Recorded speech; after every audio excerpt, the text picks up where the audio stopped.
Welcome to the Futility Closet podcast, forgotten stories from the pages of history.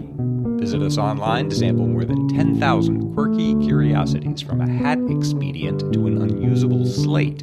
This is episode 273. I'm Greg Ross. And I'm Sharon Ross. In 1909, 22-year-old Alice Huyler Ramsey set out to become the first woman to drive across the United States. In an era of imperfect cars and atrocious roads, she would have to find her own way and undertake her own repairs across 3,800 miles of rugged, poorly mapped terrain. In today's show, we'll follow Ramsey on her historic journey. We'll also ponder the limits of free speech and puzzle over some banned candy.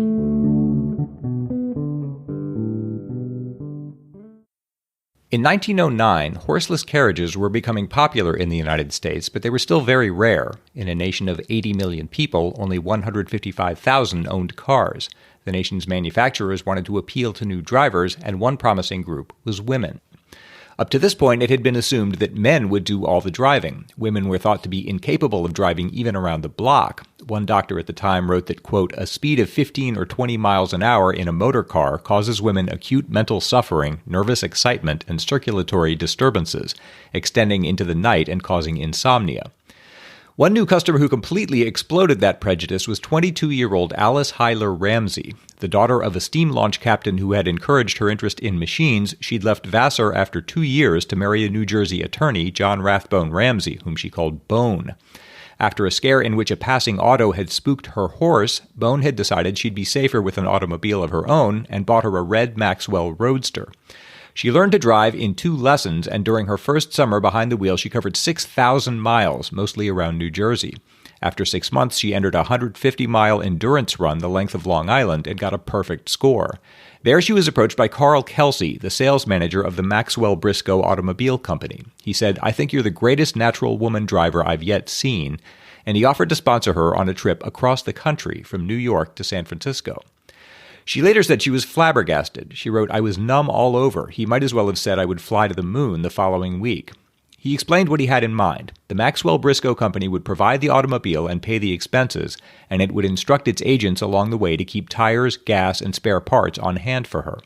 And it would arrange for pilot cars on stretches of road that hadn't yet been mapped. In return, the company would get publicity and promote women drivers and long-distance travel.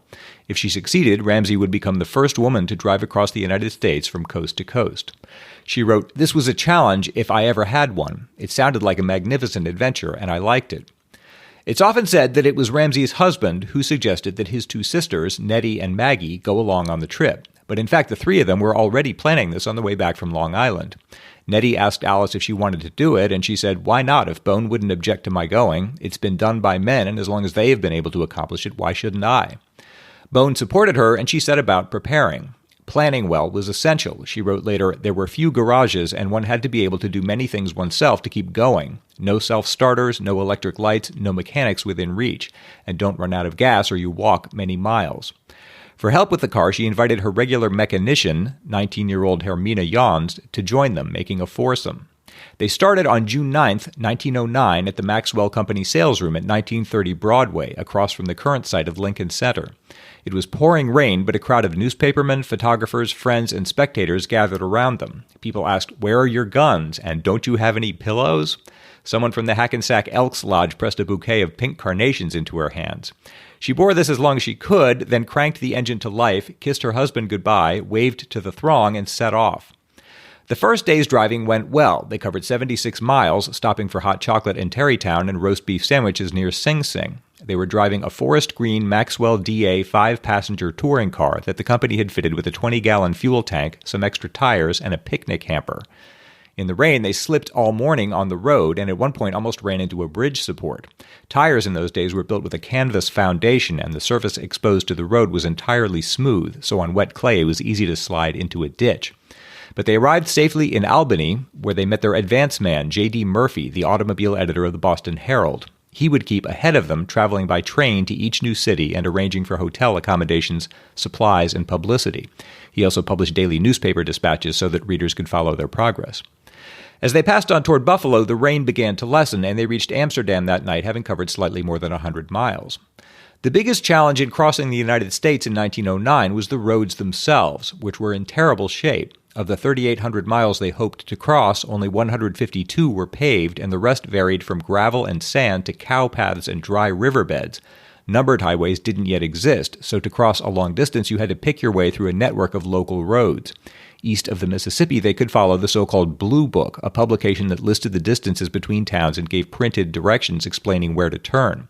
But the Blue Book couldn't warn them about the changing state of the roads or predict car trouble, so each day was a new challenge. On their best day, they covered 198 miles. On their worst, they covered 4. In Auburn, New York, the car wouldn't start, and they had to have it towed back to the hotel. A crowd gathered to see what was wrong, and a boy yelled, "Get a horse," which is what you yelled cleverly at disabled motorists in 1909. A repairman brought a new coil, which solved the problem, but they got a late start and had to drive through the night to Buffalo by the unaccustomed light of the car's brass headlamps, which eerily illuminated everything from cat's eyes to milk cans. From Buffalo, they stole time to visit Niagara Falls and then headed for the Midwest. As they skirted the shore of Lake Erie, the Blue Book told them to turn left at a yellow house, and they couldn't find one. Finally, they asked a woman working in her front yard, and she said that the man in the yellow house was against automobiles and had painted his house green to spite them. She said he'll be all right when he gets one himself. They retraced their steps and found the road to Cleveland and then Chicago, where a passing Cadillac dented their hubcap, their first experience with a hit-and-run driver. Michigan Avenue was gloriously paved with asphalt, a luxury that they hadn't seen since the start of their journey and wouldn't see again till the end. After 14 days, they were already a third of the way across the continent, but the most daunting part still lay ahead of them. The Blue Book service stopped at the Mississippi, and the roads beyond would be much worse. They equipped themselves with a towing rope, a block and tackle, and a shovel, and headed into the farm country to the west, where a tire promptly went flat. They were still accompanied by a car full of men who offered to repair it for her, but Ramsey insisted on doing it on her own. She told her companions, "I can't let them do that. I'm supposed to do things like that myself." She wrote that the men, quote, "stood around feeling a little foolish and inept, no doubt, but respected my point of view on the matter." She did let them pump up the tire. After a night in Rochelle, Illinois, they crossed the Mississippi River. They were still not halfway across the country in terms of distance, but she felt they'd now entered the West. Unfortunately, Iowa was a mess. They had arrived in the rainy season, and the whole state was a sea of mud. As they crept along in low gear, the car overheated 3 times, and they had to replenish the radiator with water from the roadside using cut glass jars that they'd brought along for toothbrushes. In the midst of this, they came upon a lone woman in a sunbonnet sitting at a crossroads. She said, "Are you the women who are driving from New York to San Francisco?" They said yes, and she told them she'd read about them in the paper and had come 6 miles to see them. She'd been waiting at the crossroads for some time. Ramsey wrote, "That little event gave us a special thrill. To think anyone would take that much trouble to see us go by."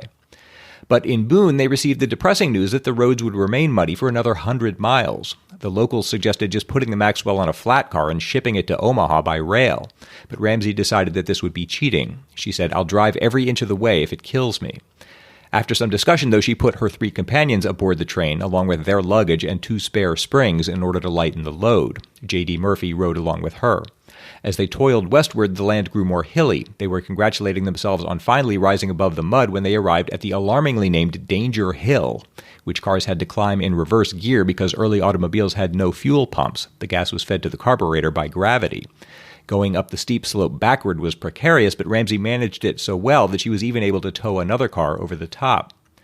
They endured a broken axle on the way to Sioux City, but the whole party eventually reunited and they drove with some relief out of Iowa. It had taken them 13 days to cover 360 miles. Alas, Nebraska wasn't much better. They had to be towed out of 2 holes in the space of 1 mile, both by the same farmer's son, who charged them twice as much for the second hole, and some well diggers had to pull them up a particularly slippery hill. When a passing mail carrier told them he'd rather keep to his route than travel across the country, it was hard to tell which fate would be worse.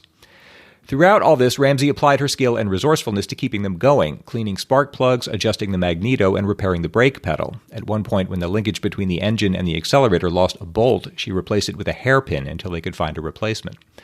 And generally, the roads improved as they got their distance from the Missouri River. After laboring along for miles in first and second, they began to advance into higher gears. As they advanced into Wyoming, the country took on a more western character. They approached Cheyenne on the old overland stagecoach route, and Ramsey wrote, "We could not help thinking how much slower was their travel than ours. In some ways, the Old West was still alive here. Cheyenne was still a true frontier town with frame buildings lining dirt roads, and many of the paths they followed were mere wagon tracks and horse trails. It was easy to get lost, so for most of their way across the state, they followed pilot cars driven by local residents, and even they sometimes got lost." Much of their journey now was a continual ascent toward the Continental Divide, and they had to stop occasionally to cool the engine. In Laramie, a road bridge had washed away, and Ramsey had to cross the Platte River on a trestle of the Union Pacific Railroad, hoping that a train didn't arrive when she was midway across. Recalling these adventures in 1961, Ramsey wrote, "It is difficult to give one living in the present perfection of roads and signposts a true idea of how completely lacking these were in most of the western states. In fact, when they came to a fork in the road, they often had to choose a path by looking up to see which line of telegraph poles carried the most wires." In Utah, they stopped at Salt Lake City to pick up their mail and to prepare the car for the hottest, steepest part of the journey. That started terribly. They ran into a prairie dog hole with such force that a bolt left a tie rod and the entire front end collapsed. Ramsey managed to bind up the axle with wire, and a blacksmith repaired it in the next town. In Nevada, they struggled through loose sand past the ruined stations of the Pony Express and Overland Stagecoach. It was a surprise to come upon a town of Sparks, situated in a hollow and brilliantly lighted with electricity. That was a signal that they were approaching the finish, and in Reno, they were greeted by Maxwell representatives who had come to escort them to San Francisco. As they approached the Sierra Nevada on an old wagon trail, Ramsey marveled at the sturdiness of the Maxwell engine, which had served them so well through mud, sand, and heat. When they reached Lake Tahoe and passed into California, evergreens began to appear beside the road, and at Stockton they acquired a little parade of encouraging automobiles cheering their progress. They spent their final evening in Hayward, and on August 7, 1909, they took the ferry across the bay to the destination they'd been struggling toward for nearly 2 months. They rolled into a crowd of automobiles that sounded their horns in greeting and were waved and cheered up Market Street to the St. James Hotel, where they held court among a gaggle of reporters and photographers. They had covered 3,800 miles in 59 days, of which 41 had been spent driving. The San Francisco Chronicle carried the headline, "Pretty Women Motorists Arrive After Trip Across Continent." It said that the trip had been made, quote, "largely for pleasure and to see the country, and the exclusion of men was largely just to show that they are not at all necessary, even for a trip of such magnitude." With the accomplishment behind her, Alice Ramsey went back to New Jersey, but this was only the start of a long life behind the wheel. She repeated the cross-country journey 30 times, taking more than 25 people with her, including her son and daughter in 1919. In a driving career that lasted 75 years, she owned 25 cars, never had an accident, and got just one ticket for a U-turn. She turned in her driver's license in 1982 at age 95 after taking a driving test to prove to herself that she could still pass it. In 1961, she wrote, "Always I am thrilled and amazed that modern road improvements have not only shortened considerably the 3,800 miles of rough going, but that the distance which then consumed 41 days can now be easily and comfortably traversed in a week, more or less, depending on speed and the length of one's driving day." Of her historic trip, she told an interviewer in 1975, "I did it because it was a challenge and because I knew it would be fun. Good driving has nothing to do with sex. It's all above the collar."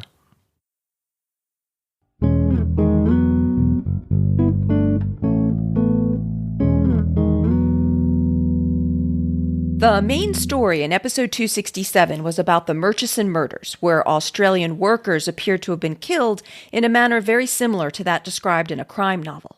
Alan Ricks let us know that story got me thinking about Rage, the 1977 novel by Stephen King, which was about a student killing his teachers and classmates in a mass shooting. After at least 4 school shootings or attempted shootings were tied to the novel, King had it pulled from publication and has refused to ever republish it again on the chance it could potentially influence students to carry out the fictional killings. Rage is a psychological thriller, first written by King in 1965 when he was still in high school himself, and first published in 1977 under the pseudonym Richard Bachman. It involves a troubled high school student who shoots some of the school's teachers and then holds a classroom of students hostage for several hours. The other students begin increasingly identifying with their captor and are pushed to start telling embarrassing secrets about themselves and each other. Eventually, the whole class turns on a particularly popular student and ends up brutally assaulting him. A 2014 article in Business Insider notes that King has said that when he wrote the novel, the world was a rather different place than it is today, and quotes him as saying, I suppose if it had been written today and some high school English teacher had seen it, he would have rushed the manuscript to the guidance counselor, and I would have found myself in therapy post-haste. But 1965 was a different world, one where you didn't have to take off your shoes before boarding a plane, and there were no metal detectors at the entrances to high schools.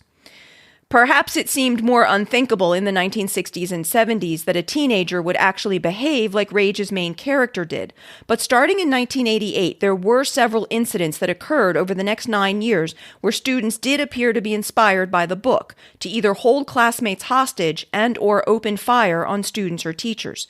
In 4 of these cases, the novel was found among the student's possessions, or the student was known to have read the book. After the last of these incidents, in 1997, King asked his publisher to remove the book from publication.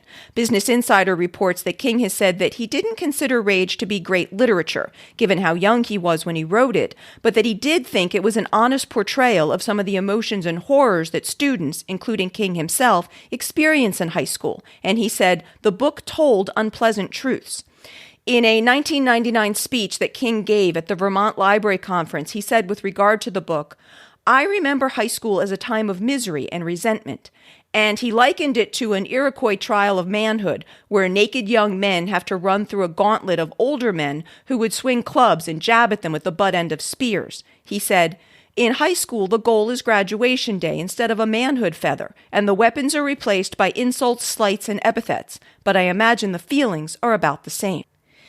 In his speech, King said that he didn't think that the book alone would provoke a student to shoot someone, but he did feel that the novel could act as an accelerant on a troubled mind, and thus should be pulled from publication. The Business Insider article reports that an Amazon review of the book, written soon after it was removed from print, said, Stephen, I have read that you regretted writing this novel. Please don't. The actions of others are not in your control. I once was bitten by a rabid St. Bernard, but I don't blame you for writing Cujo. Still, it must be chilling to write something that you regard as fiction. Yes. And see the world sort of move in that direction. Yes, and in some cases, at least one case, a student even said that he'd been inspired by the book, and I imagine that would be pretty unpleasant as an author to hear something like that.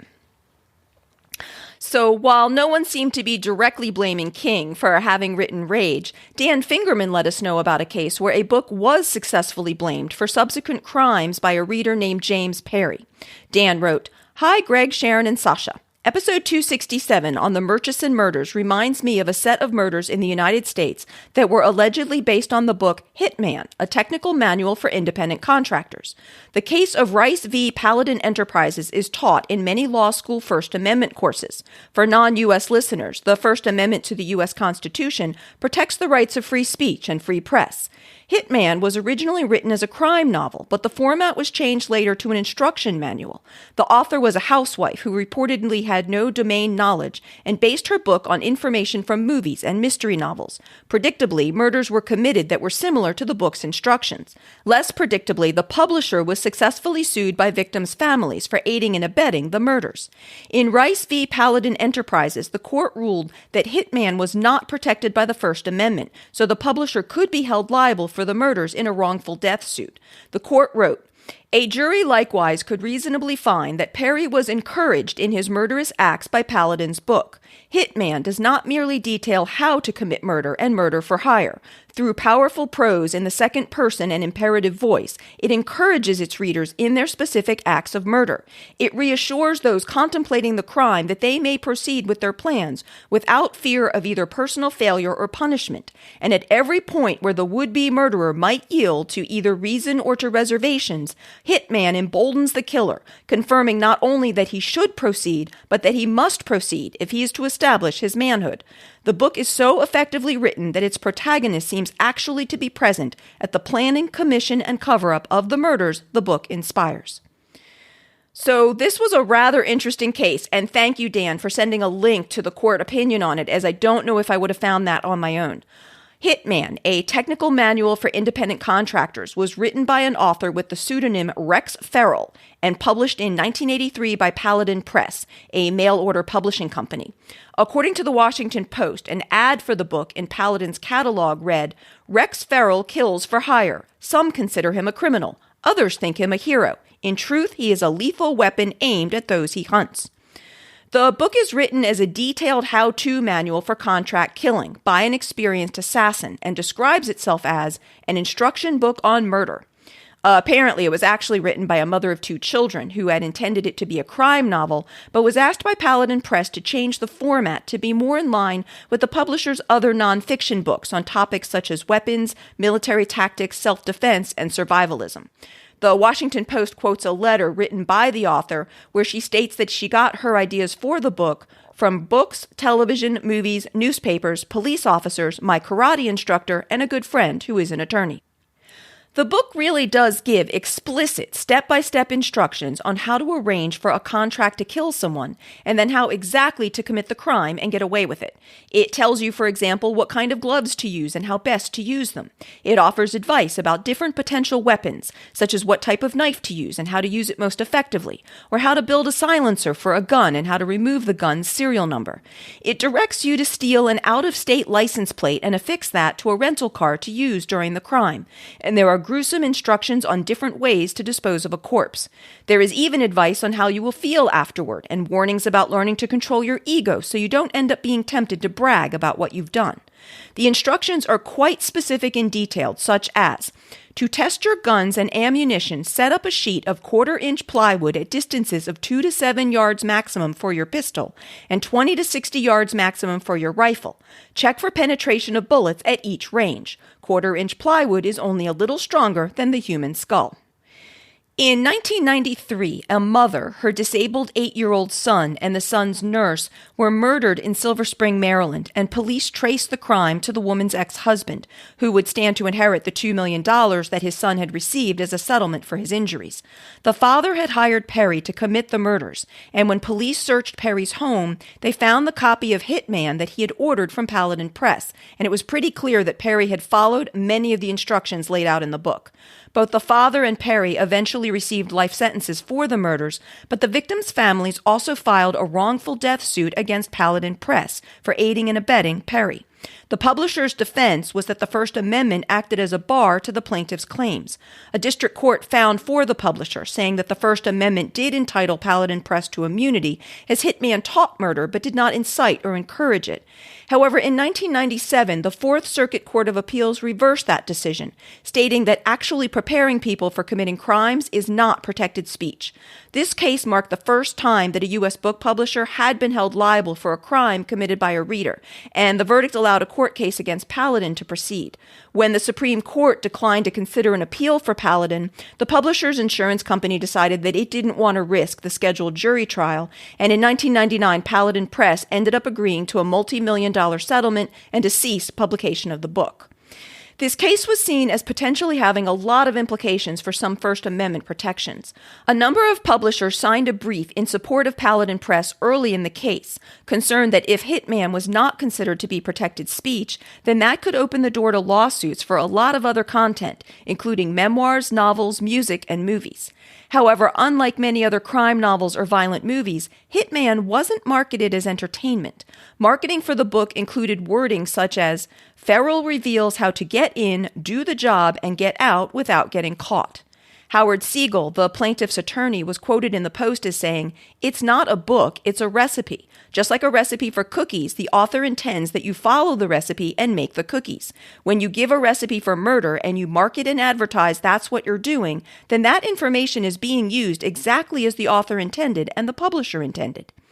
And indeed, the appeals court opinion said in part, "The extraordinary comprehensiveness, detail, and clarity of Hitman's instructions for criminal activity and murder in particular, the boldness of its palpable exhortation to murder, the alarming power and effectiveness of its peculiar form of instruction, the notable absence from its text of the kind of ideas for the protection of which the First Amendment exists, and the book's evident lack of any even arguably legitimate purpose beyond the promotion and teaching of murder render this case unique in the law." And the book really is distinct in its tone and message. For example, it says, A woman recently asked how I could, in good conscience, write an instruction book on murder. How can you live with yourself if someone uses what you write to go out and take a human life, she whined. I am afraid she was quite offended by my answer. It is my opinion that the professional hitman fills a need in society and is, at times, the only alternative for personal justice. Moreover, if my advice and the proven methods in this book are followed, certainly no one will ever know. Another section reads, after you have arrived home, the events that took place take on a dreamlike quality. You don't dwell on them. You don't worry. You don't have nightmares. You don't fear ghosts. When thoughts of the hit go through your mind, it's almost as though you are recalling some show you saw on television. By the time you collect the balance of your contract fee, the doubts and fears of discovery have faded. Those feelings have been replaced by cockiness, a feeling of superiority, a new independence and self-assurance. The people around you have suddenly become so aggravatingly ordinary. You start to view them as an irritating herd of pathetic sheep, doing as they are told, doing what is expected, following someone, anyone, blindly. You can't believe how dumb your friends have become, and your respect diminishes for people you once held in awe.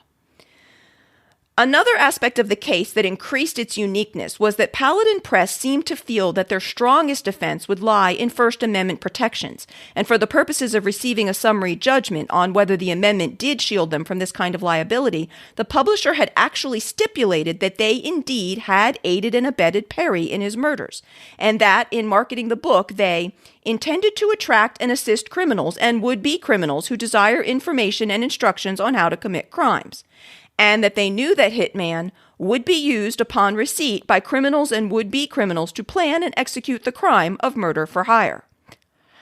Despite the rather singular aspects of this case, there are those who predicted that by denying Paladin Press First Amendment protections, the door was being opened to many more lawsuits, though I am not aware that it did set the kind of broad precedent that was feared at the time. For example, a Louisiana appeals court did cite the Paladin case as a basis for allowing a lawsuit to proceed against filmmaker Oliver Stone, after a teenage couple said that Stone's 1994 movie Natural Born Killers had inspired them to shoot people themselves. However, that case was thrown out in 2001, when a judge ruled that there was no evidence that Stone had actually intended to incite violence. On the other hand, Paladin Press was sued again in 2001 by the victims of an attempted contract killing, and although this time the publisher did not make the same stipulations that they had in the earlier case, an Oregon federal court allowed the case to go forward, ruling again that Hitman's content and marketing made it clear that Paladin had intended the book to be used in the commission of these kinds of crimes. That case was also settled out of court. What a thoroughly vile book. I'm still just goggling at your description of it. I mean, I'm glad the First Amendment protections go as far as they do, but I'm also glad there's a limit. I mean, that just sounds reprehensible. Yeah, I mean, I guess it's unclear what Paladin Press was thinking, and if they truly, truly intended this to be used by criminals, but I think they wanted people to at least maybe pretend that they were going to become an assassin. I don't know. But it just seems like there's nothing redeeming whatsoever in there. Yeah, that's awful. What I don't know is how the author of that book feels.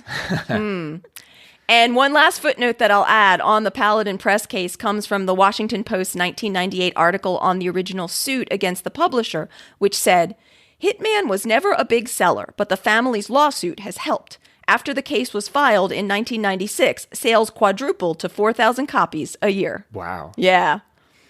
Thanks so much to everyone who writes into us. We really appreciate your comments and follow-ups, so please send any that you have to podcast@futilitycloset.com.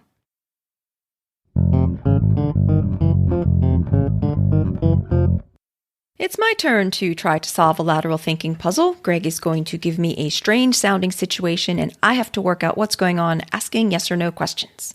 This is from listener Simone and her dad.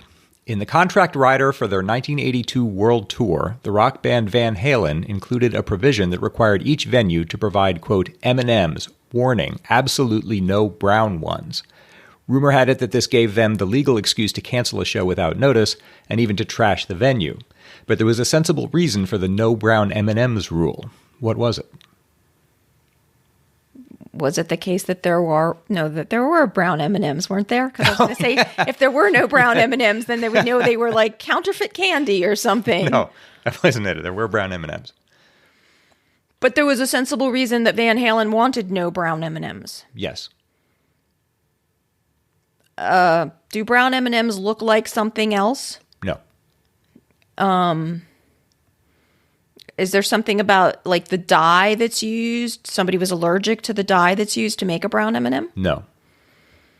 See, I think all the M&Ms taste the same, so I'm assuming there's nothing to do with taste here? No. Okay. Is there something to do with the visual aspects of a brown M&M? Do they stain differently? No. Okay. Did this reason for not wanting brown M&Ms, did it apply to everybody in the group? As opposed to like one or two particular members? That's immaterial. It doesn't matter. The reason it would still be a useful provision even if nobody ate any M&Ms. Did they get it carried out? Like places would provide them M&Ms and pick out all the brown ones? Some did and some didn't. Does it matter what the consequences were for the places that didn't follow this provision? Yes. Was it so that they knew that the whole contract had been read? Yes. Oh. You jumped right to that. I couldn't think of any other rational reason. I don't know how you do that. That's exactly it. Van Halen was one of the first bands to take a large production into third-level markets, which were often inexperienced in putting on such a large show. The contract rider contained important requirements regarding electrical ratings, floor strength, and other provisions that, if neglected, could lead to property damage or even loss of life. The M&M requirement gave the band a quick way to see whether the contract was being followed. If there were brown M&Ms in the dressing room, that meant the venue hadn't read the rider and that all its requirements would need to be checked. Wow. See, but that would be a lot of work to pick out all the brown ones, because my memory is I haven't had M&Ms in a few years, but my memory is there are a lot of brown ones. Hey, I guess it was worthwhile, though. Thanks, Simone. Thank you, Simone and her dad. And if anybody else has a puzzle they'd like to send in for us to try, please send it to podcast@futilitycloset.com. That's our show for today. If you'd like to become one of the wonderful patrons who help support this show and get bonus content like outtakes, extra lateral thinking puzzles, more discussion on some of the stories, and peeks behind the scenes of the show, please see our Patreon page at patreon.com/futilitycloset or the support us section of the website at futilitycloset.com. While you're at the site, you can also graze through Greg's collection of over 10,000 quirky curiosities. Check out the Futility Closet store, learn about the Futility Closet books, and see the show notes for the podcast with links and references for the topics we've covered. If you have any questions or comments for us, you can email us at podcast@futilitycloset.com. All the music in our shows was written and performed by Greg's phenomenal brother, Doug Ross. Thanks for listening, and we'll talk to you next week.